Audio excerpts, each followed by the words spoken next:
Last week I left gloomy old England and made my way to sunny Cologne, Germany to attend my very first Gamescom. The whole trip was a dream come true, but the absolute highlight was being one of the first people in the world to try Batman Arkham Shadow. Now let me just get this out of the way. The Batman Arkham games means so much to me.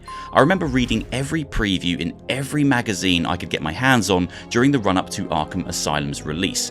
Now sure, we had superhero games before this series, but we didn't really have superhero games that were considered truly great video games. But Arkham Asylum changed that. Finally, we had a superhero game that was considered Game of the Year material. A game that is still spoken about alongside the likes of The Legend of Zelda, Metal Gear Solid and Skyrim. A true classic that showed everyone that a superhero game could be more than just a movie tie-in product, and its impact on the industry at large can still be felt today. I mean, just take the combat for example. How many games since have utilised their own version of the iconic Batman Arkham combat system? Snapping back and forth between enemies with single button presses feels so good. You get to watch Batman annihilate the bad guys with devastatingly brutal moves without the need for complex button combos. It was a genius way to make players of all skill levels feel powerful whilst keeping the game enjoyable for everyone. The series went on to span 4 mainline entries: Arkham Origins, Arkham Asylum, Arkham City and Arkham Knight, each continuing the story of this Batman's fight to keep Gotham safe, and each game felt bigger and more open and more epic than the last. It's a series I will always love, and Arkham Asylum in particular holds a very special place in my heart. For my money, I'd say that's still the best in the series. So imagine my joy when Meta and Camouflaj announced they were making a brand new Batman Arkham game for the Quest 3, a new entry in a series I love, 9 years after the last true installment was released. At first I was excited. This was a dream come true for me. Finally I can become the Dark Knight in VR and dive back into the world of the Arkham games. But then my excitement turned to worry. How would they make a VR game that felt true to the Arkham games? How would they replicate those iconic systems for combat and traversal and stealth in a way that felt good in first person virtual reality? How the heck are they going to pull this off? Well, I shouldn't have wasted any time or energy worrying because oh my god have they pulled it off. Between the incredible gameplay trailer released last week and my hands-on time with the game, almost all of my worries have been put to bed, and I'm now just left counting down the days until October because returning to the Arkham universe, even for that brief demo period, felt like revisiting a nostalgic childhood memory in the best way possible.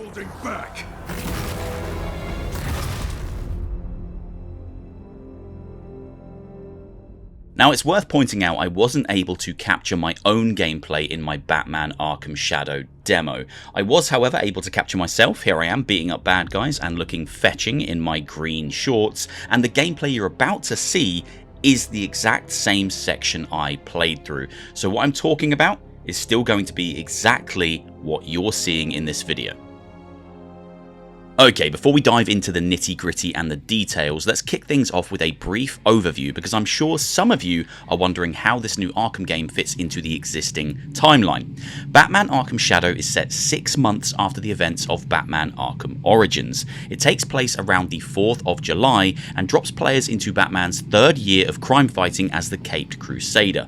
The events of Arkham Asylum, City and Knight are yet to take place for a few years, so this story is filling in some of the potential gaps left in the Arkham timeline. The story sees you facing up against the Rat King and his cult of devoted followers. Now originally I confused the Rat King with the Rat Catcher, but that's an entirely different Batman villain, so we could be dealing with a never before seen threat here, or potentially an iconic Batman villain masquerading under a different moniker. We'll also be treated to some absolutely iconic voice actors returning to reprise their roles. We have Roger Craig Smith as Batman, Troy Baker as Harvey Dent and Tara Strong as Harleen Quinzel, amongst others. So this Batman story is taking place in a Gotham that has yet to be exposed to Two-Face and Harley Quinn. Someone's practiced taking hostages. Tonight they played the wrong game. Now I hope this footage is doing a good job of conveying it, but from a visual standpoint, Batman Arkham Shadow is clearly pushing the Quest 3 to its absolute limit. It was clear from the moment I put on the headset why this particular game won't be making an appearance on the Quest 2. Each environment I walked through was packed with multiple light sources, reflective surfaces, shadows, steam, smoke, high quality textures and interactive objects. This is a gorgeous looking game inside the headset. In one particular room I found a large light source, stood in front of it and marvelled at the shadow I was casting across the room. I don't think it will ever get boring seeing that silhouette in VR. It also absolutely captures the vibe of the Arkham franchise. It's clear that Camouflaj have studied and dissected the environments of the Arkham games, particularly Arkham Asylum, to create an authentic looking world for Quest players. Everything felt immediately familiar and brand new all at the same time. The magic of VR meant I was seeing Arkham through Batman's eyes for the very first time, and I could physically reach out to interact with doors, switches and other such items. But it also felt like I'd been here before, because the environment I was working my way through, some kind of sewer system turned gang hideout, had all the hallmark design choices of the previous Arkham games. The one thing I can't really speak to is how the game looks in larger open areas. We do get a glimpse of the city at one point and the skyline with the bat signal looked fantastic, but we're then sent back into the claustrophobic alleyways of Arkham. It's a gorgeous game inside the headset, but it's unclear from my short demo whether we'll get to explore larger and more open areas of the city. The team did speak at length about Asylum in particular being the main point of inspiration as far as pacing and structure go, so perhaps they've also opted to keep the game a little more linear and focused rather than allowing players to go hog wild in the city, but we'll have to wait for full release to know for sure.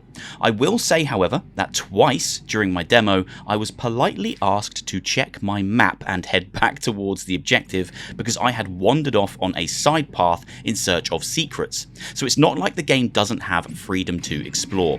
It's just probably wise to go in expecting an Arkham Asylum experience over an Arkham City experience. For a second there, I thought you were a rat. If I was a rat, you'd already be dead. If there is one element of Batman Arkham Shadow that has the potential to be somewhat polarising amongst players, then it's the combat. Now please don't take that to mean the combat is bad. It's not. It's far from it.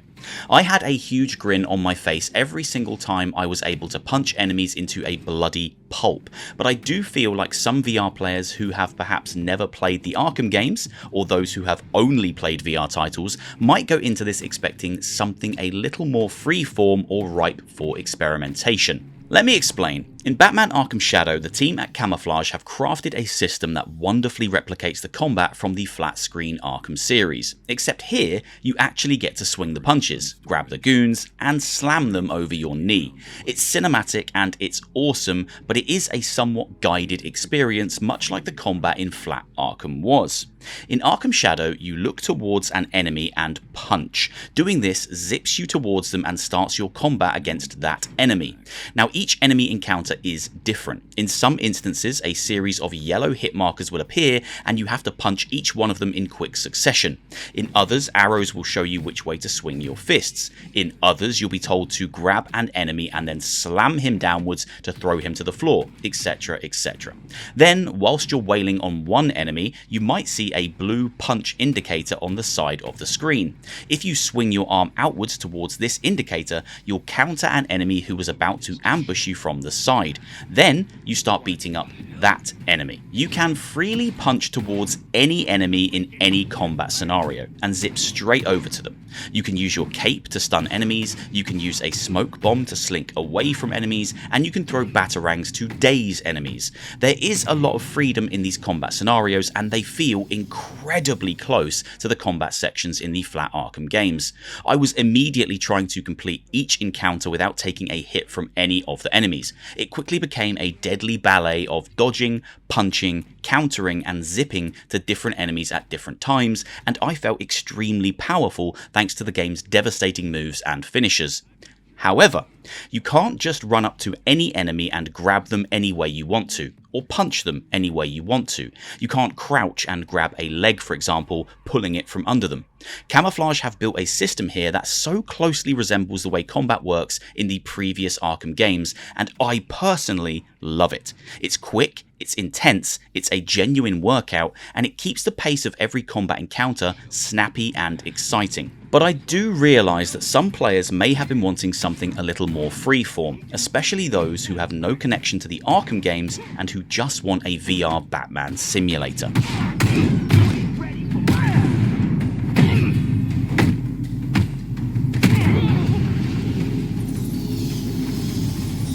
Now, it wouldn't be an Arkham game without tense stealth set pieces, and I'm happy to say the Predator mode sections are making a return in Arkham Shadow.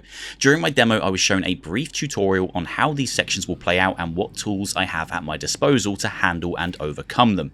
However, I didn't really need the tutorial when it came to taking on the actual stealth section, not because I'm some pro gamer. I did actually manage to get myself killed on my first attempt because I tried to face off against a dude with a gun, but because these sections actually play out like the flat Arkham games. You can disappear into vents below the feet of the guards and pop out to take them down quickly. You can zip up to vantage points in the arena and hang from them to grab guards as they pass by underneath.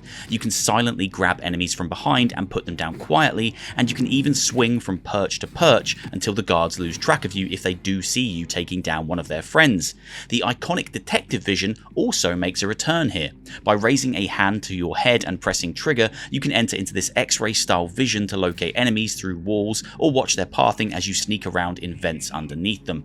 It's a great tool that so many games have adopted in the years since Asylum's release, and it feels extra cool here because you can activate it by essentially clicking on your cowl. Detective mode can of course be activated at any time and not just in these stealth sections. I'm sure it will play a vital role in searching for secrets and hidden collectibles as the game progresses. It's all another testament to just how close to the original games Camouflaj are trying to get this VR installment. The stealth sections feel like they've been ripped right from the core series, but they're now far more immersive. I would actually argue that the stealth sections suit the first person viewpoint much better than third person, and the intensity is dialed up in VR when it comes to sneaking past guards and trying to stay undetected.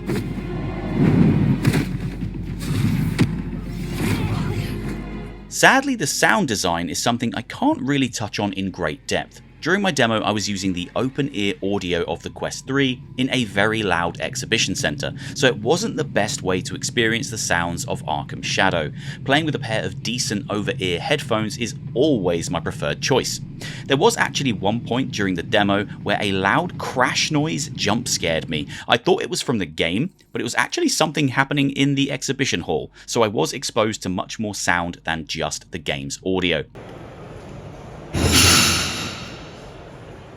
I will say, however, that the audio I did hear was great, and listening back on this B-roll has really helped to solidify that much like the rest of the package, it's been executed to the highest quality. The punches have that chunky, crunchy, almost comic book pow sound to them that they had in previous installments, and as you can hear from this gameplay, each environment feels alive thanks to a host of background noises and small audio details. The voice acting also sounds on par, quality-wise, with the rest of the series, especially thanks to returning veterans who are reprising their original roles.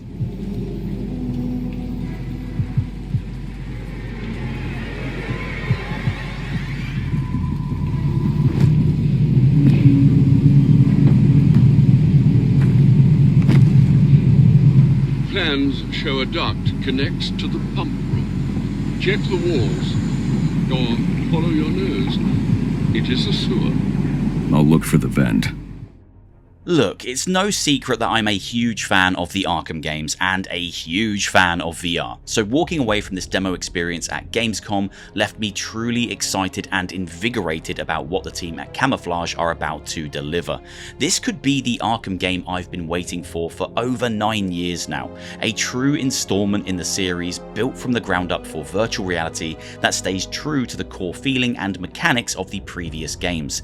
There are of course still things I don't know. know? How open will the game be? Are there options to disable the yellow hit markers during combat, or at least tone them down?